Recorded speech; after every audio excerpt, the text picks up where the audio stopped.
Welcome to the Introduction to Freshwater Fishing presentation.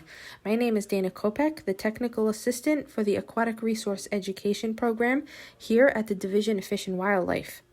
Instead of reading the slides word for word, I'm going to narrate over them.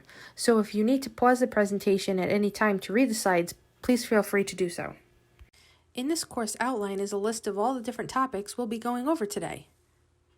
When planning for a fishing trip, there are many things to consider, like safety, first and foremost, weather, will it be dark when you arrive or leave, do you plan to fish from the shore, in the water, or on some sort of boat, how long will you be there, and what specific needs does each person in your party have. In addition to the generic items in the previous slide, you will also need all of your fishing gear. A fishing license is required for anyone age 15 or older who plans to fish in freshwater, and 16 and older for saltwater.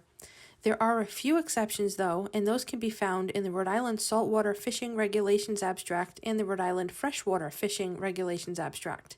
Simply search for these on an internet browser and you will find PDF versions to download or view online. New ones come out each year. Of course, you will need a rod and reel.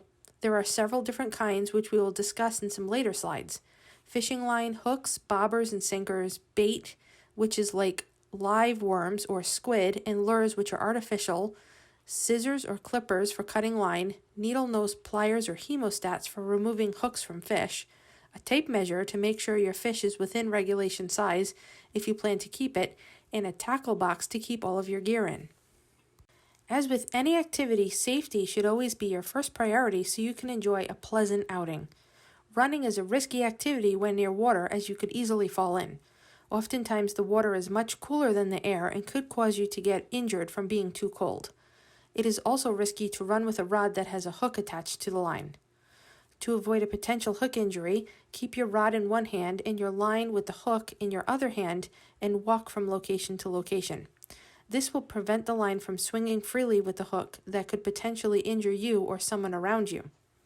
Before you swing your rod backwards to cast, look behind you to make sure no one is there. Also, if you are walking behind someone who is fishing, call out "behind you" so they know you are there.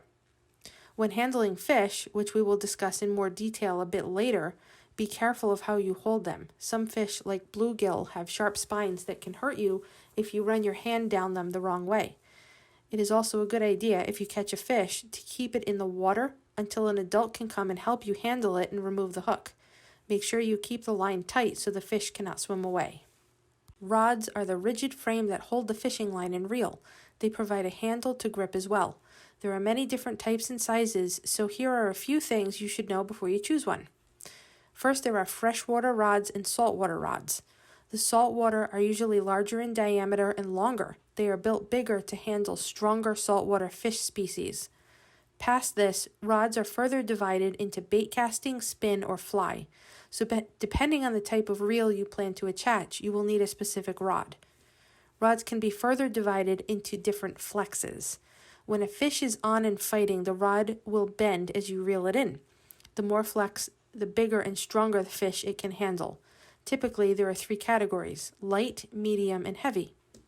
If you are a beginner, the best advice I can give you is to go to a fishing store and talk to someone knowledgeable who can help you pick out the best rod and reel for your needs. Whatever rod you choose should be comfortable for you to hold, so choose one with a handle that you like.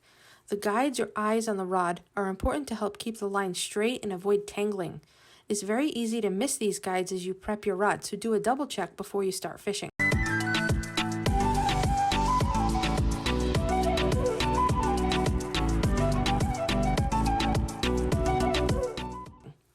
You may see other anglers attach their hook to one of the guides when they are finished. It is important to only attach your hook to the side braces of the guide and not the guide itself to avoid damaging it.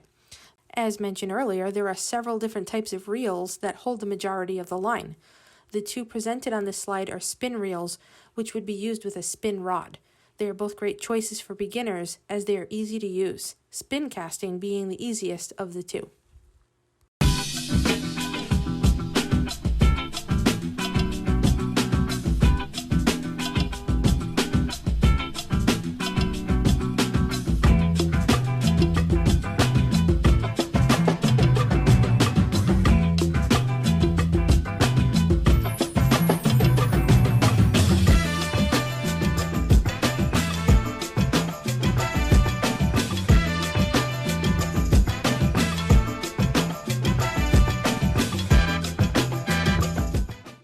Next, we have a fly reel, which is used with a fly rod.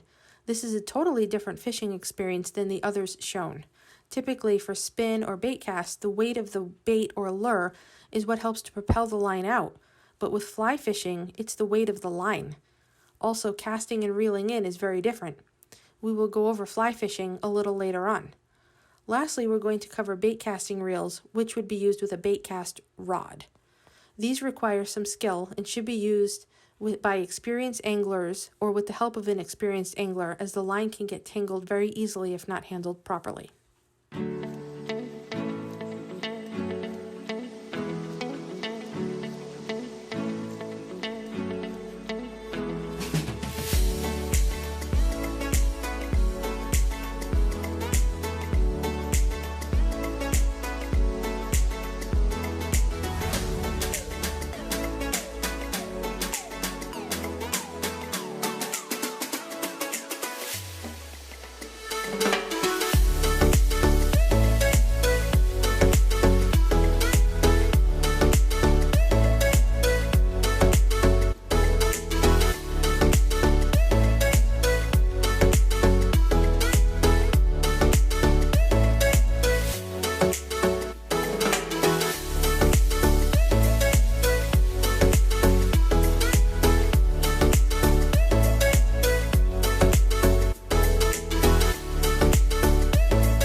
For most freshwater fishing, you can get away with monofilament line, which is inexpensive.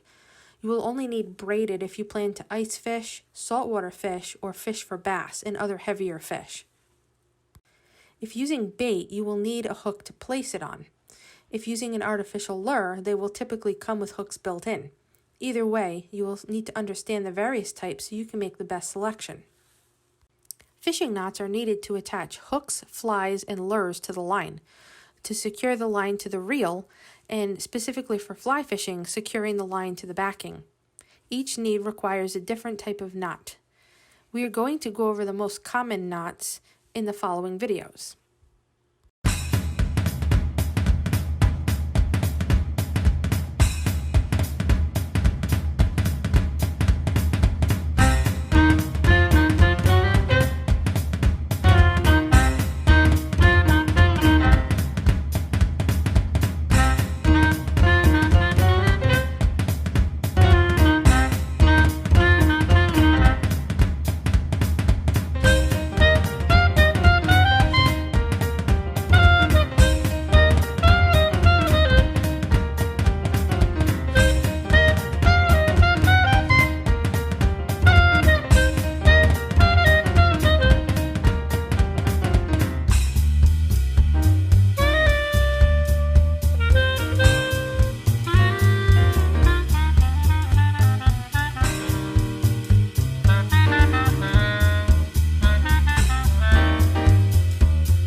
When it comes to bait, there are many options, especially for artificial lures.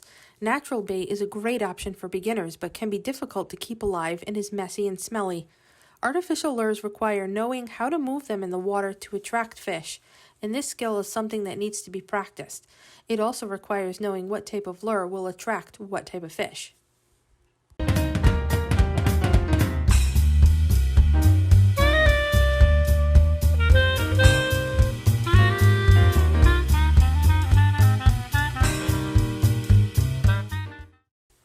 As with most things, what type of tackle box you purchase will be dependent on what your needs are. Size. You can purchase a small clear organizer box or a big tackle backpack. If you plan to fish out of a kayak, you may want something on the small end. If you plan to fish from the shore and spend all day there, maybe a backpack or a traditional box is better suited for your needs. Storage. Some tackle boxes open up and have several layers of small compartments to keep gear in.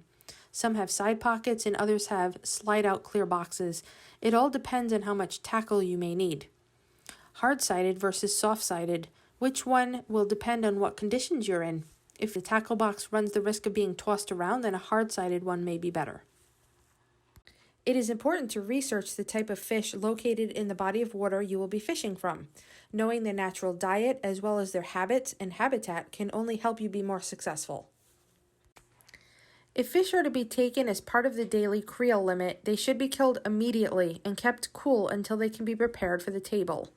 If an angler wishes to release a live fish, either because it is undersized or because they are practicing catch and release, the following procedures are recommended. Land the fish as quickly as possible to minimize stress. Playing a fish to the point of exhaustion will lessen its chance for survival. Wet your hands before handling a fish. Dry hands will remove the fish's protective slime layer and leave the fish open to bacterial and fungal infections. Handle the fish carefully. Do not use excessive force. Gently remove the hook to minimize damage. If you are intentionally practicing catch and release fishing, use artificial lures with single barbless hooks or circle hooks to minimize damage to the fish. Do not attempt to remove a hook that is deeply embedded into the gullet. Instead, cut the line off as close to the hook as possible and release. Return the fish to the water as quickly as possible. Lower it back into the water in an upright position and move it back and forth in the water to force water across its gills. Once the fish revives, allow it to swim away.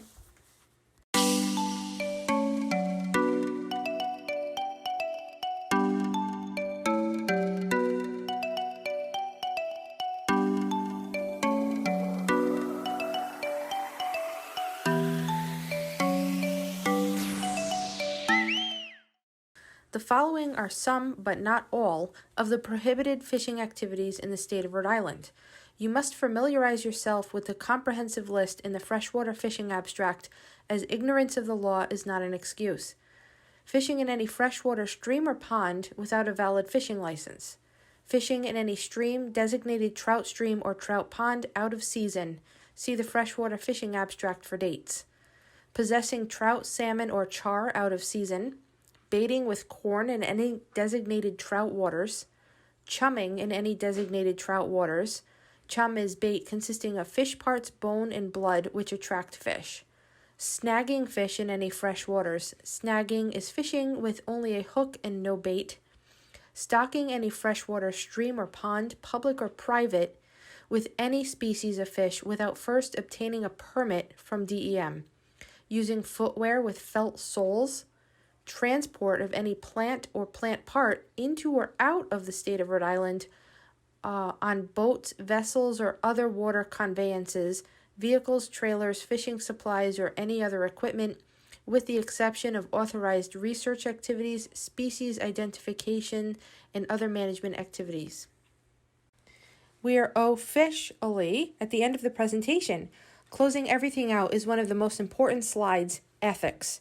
Success alone does not make a good angler, but being a conscientious person with solid character shapes the whole angler as a well-rounded individual. I leave you with these words of wisdom and wish you many years of success on the water.